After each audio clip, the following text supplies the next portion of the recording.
माननीय अध्यक्ष महोदय, धन्यवाद आपका। आपने मुझे बजट के ऊपर बोलने का मौका दिया है। माननीय वित्त मंत्री जी के इस बजट के अंदर जो पेश किया गया, देश भर के अंदर एक जो मैसेज इस सरकार द्वारा दिया गया था कि सबका साथ सबका विकास, इस मुद्दे पे 10 साल से इस सरकार के अंदर है और इस बार का जो बजट पूरे देश भर में जो मैसेजिंग जाने का काम हुआ है, उसका एक ही मुझे लाइन लगती है कि जो हमारे साथ है हम उनके साथ हैं का बजट नजर आता है। सरकार कहीं न कहीं कुर्सी को बचाने के लिए इस बजट में जो घोषणाएं करी गई, जो बातें कही गई है, उससे देश का एक आम आदमी, मैं राजस्थान के प्रदेश से आता हूं, देश के अलग अलग कोने में बैठे हुए लोग मन में सोचते जरूर हैं कि इस देश में, इस बजट के अंदर इस देश के किसान के लिए क्या है, इस बजट में देश के युवाओं के लिए क्या है, इस बजट में देश के दलित और मजदूर के लिए क्या है, और सबसे महत्वपूर्ण बात यह है कि इस बजट में इस बदलते हुए हिंदुस्तान के लिए, इस विकसित भारत के लिए क्या है। जीडीपी की ग्रोथ रेट जो 23-24 में रही वो 8% से के आसपास रही, सबने इसके बारे में बात कही है। पर मैं राजस्थान के चूरू लोकसभा क्षेत्र से आता हूं अध्यक्ष महोदय, किसान और किसानी की बात करूंगा। उन लोगों का साथ मिला है, उन लोगों का आशीर्वाद मिला है, कोई एक बार नहीं 7 बार मिला है, इसलिए उनके बारे में बात करूंगा। और कृषि की जीडीपी ग्रोथ रेट हिंदुस्तान के अंदर 1.4% रही।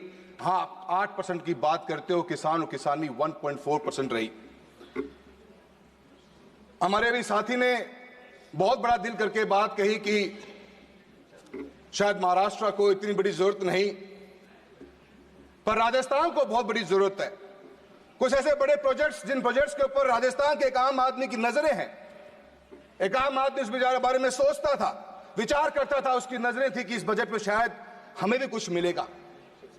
वो बात जनता के मन में जो एक आस के रूप में थी, वो सिर्फ इस बात के लिए लेके नहीं थी कि जनता सोच रही थी आप ही की सरकार, आप ही की पार्टी, जो भजन लाल जी हमारे मुख्यमंत्री महोदय थे, इस चुनाव के अंदर गांव गांव जाके इन बातों कही। ईआरसीपी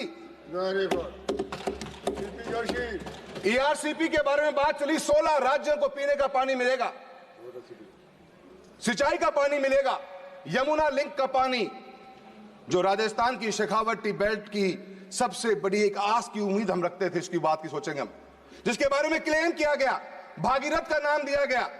चूरू, झुंझुनू, सीकर के अंदर 1 लाख हेक्टेयर की सिंचाई का पानी और सीकर जिले के लिए पीने के पानी की व्यवस्था का प्रोग्राम था। ये कोई चर्चा नहीं। हाँ, भारत की सरकार। नमस्कार साथियों, स्वागत है आप सभी का आज के इस नए वीडियो में। वीडियो आप सभी शिक्षा मित्र साथियों के लिए बेहद ही महत्वपूर्ण होने वाली है। हाल ही के अंदर की कुछ खबरें हैं जो कि आपके माध्यम में इस वीडियो के माध्यम से साझा करेंगे। सभी साथी वीडियो को पूरा देखें। चैनल को अभी तक आपने सब्सक्राइब नहीं किया है, सब्सक्राइब भी कर ले। अब चलते हैं अपडेट पर। के बजट में दिखी और नहीं कोई चर्चा राजस्थान के बजट में दिखी। इरिगेशन का प्रोजेक्ट सर कोई भी 10 सालों के अंदर बड़ा इस देश के अंदर आया नहीं। हम किसान और किसानी की बात करते हैं, किसान की आय दुगनी करने की बात करते हैं। एक भी बड़ा big ticket canal project north part of Hindustan के अंदर के देखने को नजर नहीं आया। कुछ उम्मीद थी क्योंकि पानी की खपत बढ़ती जा रही है, पॉपुलेशन बढ़ी है, हम उस बात पे जानना चाहेंगे, पर हम कैसे एक्सेस वाटर ऑफ रेन को टैप कर सकते हैं, उस सोच के साथ में यमुना लिंक प्रोजेक्ट डिजाइन किया गया। 2018 के अंदर उसकी डीपीआर बनी, 22,000 करोड़ का प्रोजेक्ट था। एक नई उम्मीद जगती, एक नया विश्वास पैदा होता और किसान को, किसानी को बहुत बड़ा फायदा मिलता इस प्रोजेक्ट का। यह प्रोजेक्ट मैं मानता हूं कि बदलते हुए हिंदुस्तान की सबसे बड़ी तस्वीर बन सकता है। हम रेन वाटर को टैप करके रबी की क्रॉप्स के अंदर किसानों को गैप फंडिंग कर सकते हैं, पानी के रूप में अंदर दे सकते हैं। इसके लिए प्रोजेक्ट बनाया गया था। 2018 से प्रोजेक्ट पेंडिंग पड़ा हुआ है। राजस्थान की सरकार ने बनते के साथ ही क्लेम किया कि हमने हरियाणा से बात कर ली।